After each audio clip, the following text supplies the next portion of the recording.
Hey, how to keyword on Pinterest the right way. This is exactly what we'll be talking about today, and I'm super excited. Last week I did a survey with my audience asking them what's the one question that you would like me to answer. And a lot of you guys asked me for how to keyword on Pinterest, how to rank in the search engine. So that's exactly what I'll be talking about today, and I'm super pumped. So if you are just joining me right now, just say hi. I just see Bettina is here. Hey, Bettina. And just let me know, say hi so I know you're here and I can give you guys a shout out. If you don't know me, my name is Isabelle Paquin. I'm a Pinterest marketing strategist and I'm a creator of the Fab Pin Formula, which is a course that helps you attract more quality leads using Pinterest. All right, so let's dive right into it, guys. All right, so the first step I want to talk about, and I'm using a new format, by the way, today. I'm using a square format instead of the usual rectangle format. So let me know, what do you guys think? Is that a better format for you? Can you see it better on your mobile, on your desktop? Let me know in the comments so I can adjust the format as needed. I thought it was pretty cool to do a square format. All right, so the first step is one that I often see people missing on Pinterest or on most of the marketing activities, actually. So before we even start thinking about what kind of keywords should we be using in our business, we really need to have a better understanding of who our customers are. And not just like kind of an understanding, like a real deep understanding of who is our ideal customer, right? So saying, for example, I am targeting a busy female between the age of 25 and 65 is really not targeted enough because that's like almost half of the population, right? I mean, everybody's busy. Half of the world is female and a lot of us fall between the 25 to 65, right? So we have to get really, really clear on who our customers are, what their problems are, like exactly what their problems are, what it means for them. So not just the actual problem, but what it makes them feel. So that you can actually have products or packages and coaching packages or programs that are really going to speak to them and really will help them solve their problems. So let me give you an example so that I kind of bring it up to life. So for example, if you're targeting, let's say you're a weight loss coach, right? So you help people get fit and lose weight. Now, of course, what's the problem that you're solving? Well, the problem is, wanting to lose weight. That's pretty clear. But beyond that, what are we really trying to help that customer achieve, right? The customer doesn't just want to lose weight just for the sake of losing weight, right? There's a reason associated with that. And what is that reason? What is that feeling, that emotional feeling that gets attached with it? So maybe it's for health reasons and they're afraid they won't be there for their daughter's wedding, right? Or things like that. Or they won't, maybe there's a bit of shame associated with it and all of those things, right? So we need to have a better understanding of who our customers are, what their problems are, and what their feelings are in order for us to create programs and coaching packages and products that really speaks to our targeted ideal customer. Otherwise, if you don't really understand your customer, why should they believe you can help them, right? If they feel like you're not getting them, why should they trust you to help you solve their problems, right? So it's a lot of people will tend to overlook that, but it is so important, and I really, really believe in it. And why am I bringing the let's call it know your customer as a part of keywording? Well, when you get into the actual Pinterest search engine, if you're not really sure how to solve your customers' problems in a way that will really speaks to them, it will be very difficult for you to start using the right keywords. So that's why I'm always using that as the step number one, really gaining a deep understanding of our customers. And once we've got that, then we can move on to step two and actually finding keywords that are really related to our customers, that will really kind of attract the right leads to our business, because we don't want to attract just anybody. We want to attract people that will produce some leads and some business for us, right? So let me jump into a live demo. I want to show you how to research keywords on Pinterest live, all right? And feel free to ask me your questions as I'm going. I will be stopping at an interval and answering you. So just let me know as you're, if you've got any questions. All right, so let me just share my screen here. Oh. Okay, here we are. All right, that looks better. Hopefully you can now see my screen. And so I just want to show you an example here. So let's keep using our weight loss coach. Example. So often when I see people, when they're starting using Pinterest, they will go in and if their title is, for example, nutrition coach, they'll go in and type in nutrition coach. But nobody is really looking for a nutrition coach, because that's more the solution. If you want to attract customers to your business, you need to start by solving and understanding your customers, right? So when the customer goes into Pinterest, they're not looking for a nutritional coach. They're not looking for a weight loss coach. What they're looking at that point in time is to solve their problems. So what they'll go in is more like what in our example, weight loss tips. So they'll type in weight loss, and I'm my screen. All right. So this is Baszler. So do you see? So I've got weight. And right there, Weight Watcher pops up, weight loss motivation, and weight loss before and after. So these words here that pre-populate are actually the most popular words for that specific word. So if I were to type in here, weight loss, I've got more words here. So what I like to do is really at the beginning is really go into what I call the rabbit hole. So let's just click on weight loss. Okay, let's do this one.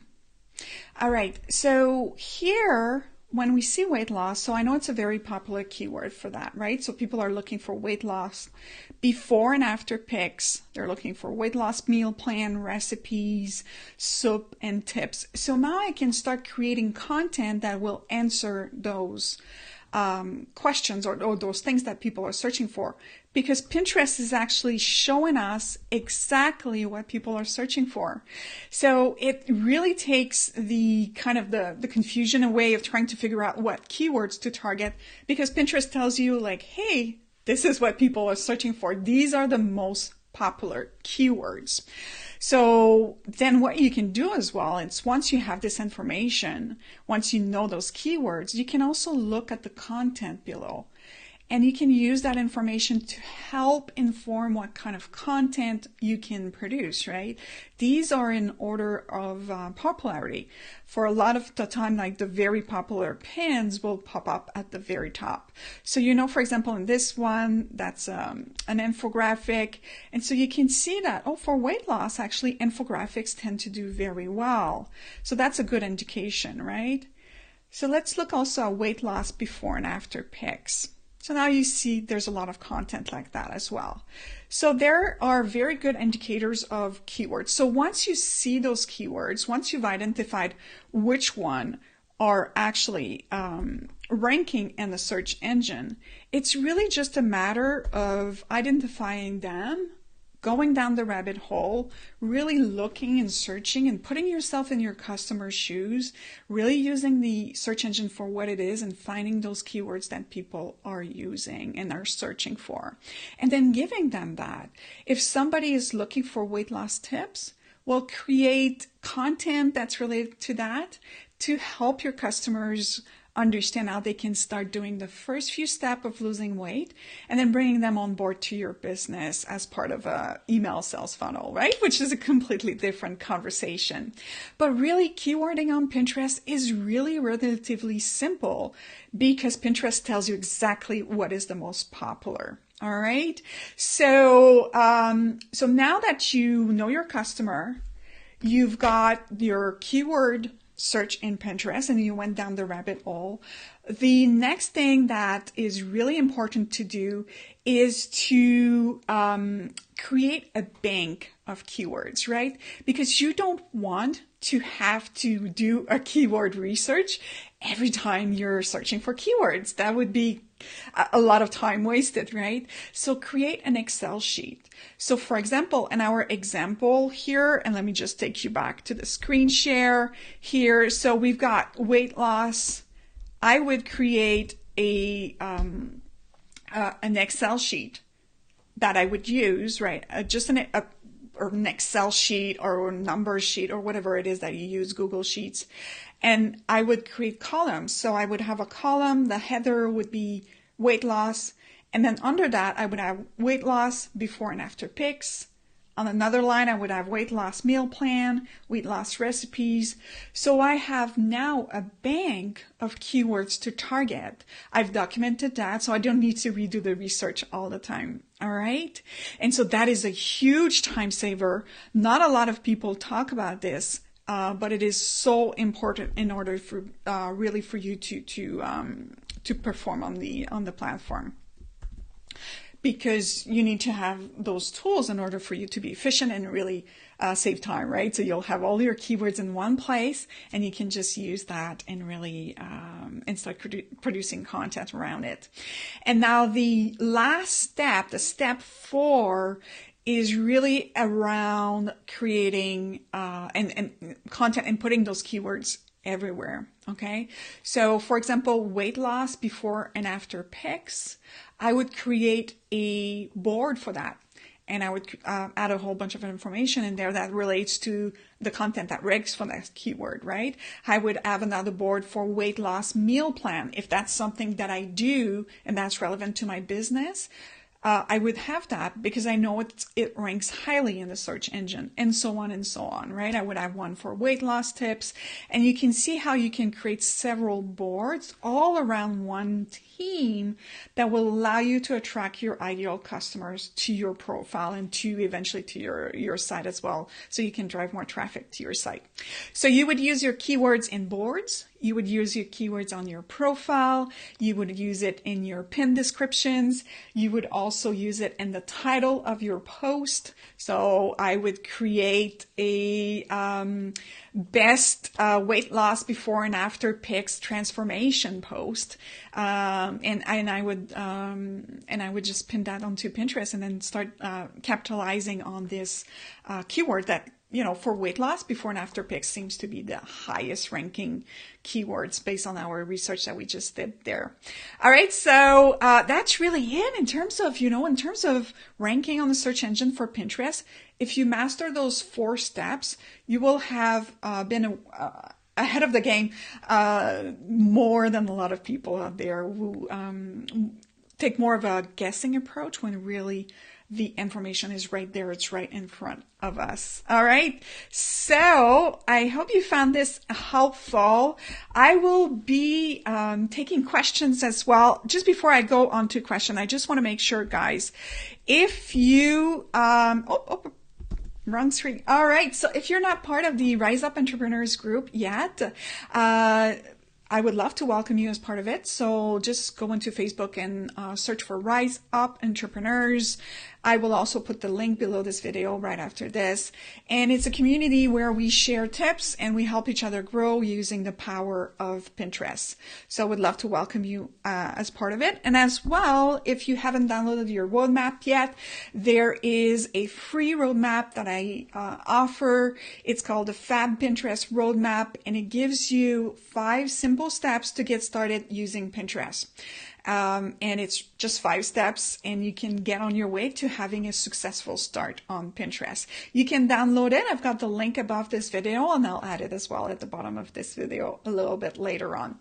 All right, guys. So let me make sure that I'm catching your questions, because I saw someone.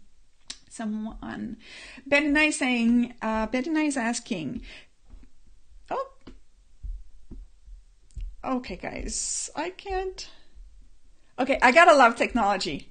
There's sometimes I don't know about you guys. How do you feel about technology? Like, are you always on it? Are you like, I feel like today I've had so many mishap. I went in the Rise Up group and I did like a 2 minutes live video and the sound wasn't on. I'm like, oh my God. But anyway, it's life, right? It's life. But let me know if sometimes you're also struggling with technology. All right. So Bettina is asking, pinpointing jewelry customers is hard. Well, in terms of knowing your customers, well, what kind of jewelry are you offering? Are you offering jewelry that's more elegant, like for a wedding, for people that will attend weddings? Or are you targeting kind of the everyday jewelry? Or are you boho jewelry? Are you doing healing gemstones? Or are you doing more kind of the jewelry for girls? Like jewelry is a very big category. But if you really, really want to be successful in your business, you got to niche down. And I know sometimes it can be scary to niche down. We can think, oh, but I'm going to miss out on so many customers. But the idea is to think of your ideal customer as the center of a target, right? As like a bullseye. So just imagine like I've got like a target, right? Like a board target or whatever you use, and think of your ideal customer at the middle and really get a clear understanding of what that ideal customer is. You'll still be attracting people on the overall target market, but you'll have so much more success because people will feel like you're resonating with them, that they understand exactly what it is that you need because you speak their language. All right, so I hope this helps you, but really targeting just jewelry in general will be very difficult. As small business owners, the more niched we are, the better it is, the better our success is. All right, so I hope this answers your question, Bettina. Sorry for being late, country living. Oh, no worries. No worries at all, Kim. I'm just happy you're here. Judy is asking, what happens when they keep blocking me from organizing pins? Oh, so are you saying like organizing pins in your own boards so that you're perhaps putting the most popular ones at the top? Now, here's an interesting information for you. Not a lot of people will actually end up on your profile. Most, like, I would say, last time I checked, it was almost 90%. 90% of my traffic from Pinterest comes from the search engine. And about like the other 5 to 10% or whatever comes from my profile. So really, when you're spending time, and I think that's what you're meaning, like maybe you're dragging your most popular pins to the top of your boards, or maybe you're spending time organizing boards. What I would love to see you do is spend more times on content creation, on keywording, on producing new images for your post. This will drive way much more results for you than organizing pins. Pinterest has confirmed, the Pinterest engineers have confirmed that the order in which you organize your pins on Pinterest has no bearing whatsoever on your success on Pinterest. Like, they do not look at that. The fact that you have a pin ranked higher on the board, like maybe you put your most popular pin at the top of one of your board, will have no impact on making that pin even more popular. So I think in that, understanding that they've confirmed that piece of information, then I'd rather spend my time creating content than organizing my boards. All right. So I hope that helps you and saves you sometimes, I know, because it can be quite confusing. Judy Waskey is asking, makeup customers too. So maybe you're talking about better understanding who your customers are. So makeup, right? So who's your customer? Are you talking to women who are in a high power position on Wall Street? And they need to have their makeup done for them? Or are you targeting like more of a housewife that just wants to, pretty up for date night? Are you targeting girls? Or like really when we think about people, we often think, like everybody wants makeup, all females, but really when you go beyond that, your message and the way you approach people will be different, right? You wouldn't talk to a girl the same way that you would talk to 75 years old that looking for tip on makeup, right? You would have a different approach. So really becoming clearer on who your market is then can help you really kind of niche down and come up with better content. So the way I do that, the way I prefer to really know my customers is not by doing surveys. I do surveys so I can understand like what kind of content to do, like just like today, right? So I'm creating this content because you guys, I did a survey last week and you guys said, Isabelle, I need to know more about Pinterest keywords. Now you guys ask a lot of questions, but this was one of the very popular questions. So I decided this is the first one I'm going to go live on next week. But this is helpful for finding content ideas. But when I want to really dig deep in understanding my customer, I get on the phone. I get on video calls and I actually meet with them and I ask them questions so I can really understand like not just what's the problem, what are the emotions attached with that problem. So for example, for Pinterest, what's the actual problem, right? Well, the problem is getting more traffic and more leads, right? You want to grow, you want to get more traffic, you want to get more eyeballs on your site, and you want to get more email subscribers, more leads, so you can have more coaching clients or online course students and all this good stuff, right? So that's more like the problem. But then I go deeper and understanding like what are the emotional aspect related to that. What would it feel like if that problem was solved for them, right? So I really dig deep, and then it helps me better understand and better connect and create content that's more adapted and better. All right. So I hope this helps. So for makeup customers, if your customer is young girls, I don't know, or maybe 45 years old or whatever, get on the phone and really understand like, why they're doing it. Is it just for the everyday makeup that you sell, or are you doing more night type of makeup? And really get deeper in understanding like what's their blockage with makeup, right? Maybe they have they don't know how to do it, or maybe they do it, but then it gets their skin itchy. That would be me. Because I have very sensitive skin. So maybe you do skin makeup for people with a special skin condition like I do, right? So I often have a lot of redness for me. So really the more niche you'll be, the more successful you'll be. Because people will be, oh, she gets me. She knows exactly what I talk about. And if you don't know where to start, you can just start by you. Right? So what are your own problems? Like what are the things that you have overcome that you can help overcome for other people? All right. So I hope that helps. Bettina is saying, so everyday jewelry. Yeah. So everyday for whom, right? A girl will have very different everyday jewelry than, an everyday, somebody that works from home like I do, or when I worked in corporate on Bay Street, which is the equivalent of Wall Street, but in Canada, I was, wearing Hugo Boss, and I had really high-end jewelry because that was what I was wearing. So you wouldn't talk to me differently when I was in corporate than now when I'm working from home and I'm just, a little bit more casual. All right. So you really got to niche down and really understand. Because if you just target the entire world, it's like you're targeting to nobody. And I know that's often hard to hear that because we don't like hearing it. But that's the reality for small business owners. We really have to niche down. And even when I was working, so I worked in marketing, right? So I don't know if I shared that with you guys. I worked in marketing for 14 years.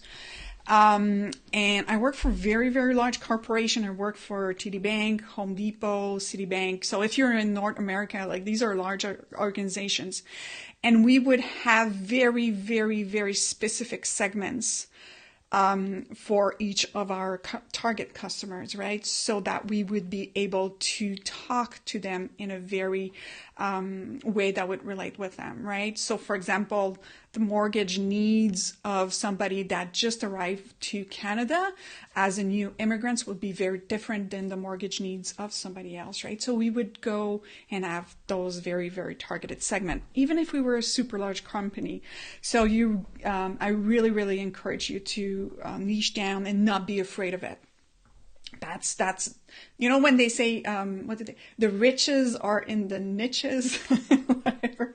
It's actually true. Kim is asking, do you have any tips for your brick and mortar type business? Being a life coach, my customers come to me because my horses are the teachers, if that makes sense. Yeah. So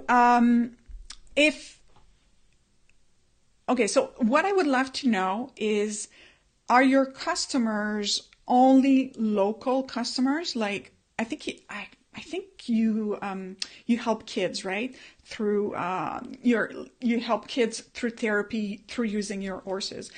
So are they actually coming to you like as a boot camp, like for a week of horse therapy, and then they come from different places in North America? I think you're in Calgary.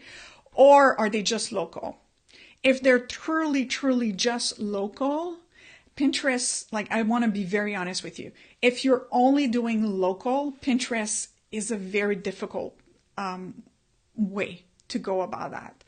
I know some people out there say you can use Pinterest for local brick and mortar, but I have not seen a lot of success with that. So, being super honest and super clear with you here. But if people from North America are coming to see you, like let's say for like a 1 week vacation or a boot camp, because their kids need therapy and they're coming to your ranch for that, then that's a different story, because now you're starting to attract people that are outside of your local community. And then you can use Pinterest for sure. All right. So if it's like makeup, concentrating on eye makeup, I wouldn't just concentrate on eye makeup, because it's not like somebody just wants eyes, right?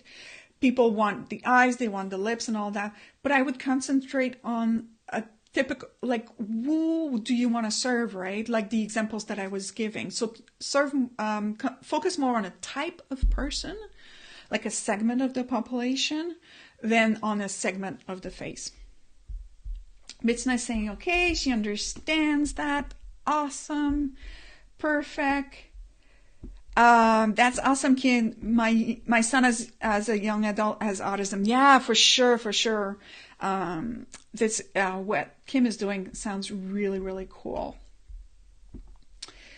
So Kim is saying, can you have multiple niches on Pinterest? Example, a board for the woman, a board for PTSD, board for youth that are bullied. And I think our internet just went down. Oh, okay. So hopefully you'll catch it on the replay. So here's, I think, okay, this is what I would do. If your target customers are truly more like, let's say, North America, right? And they travel to see you. If that's the case, then I would want to see your boards, how somewhat related to either the word therapy or animal therapy or something along those lines. You need your entire profile to be focused on that so that you're attracting people that are interested in that. Now, you could have a board like animal therapy for PTSD or for blah, blah, blah, or, other segments. But the more you're kind of spread, the more it confuses the Pinterest search engine. So it really, really helps to be focused around a theme. So if you can, I don't know if people search for animal therapy on Pinterest. I don't know. You would have to go in and, just like I showed you, do a keyword research and try to figure out if people are searching for that. And if that's the case, then you can start building around that as a theme. Awesome question. Yes, beautiful.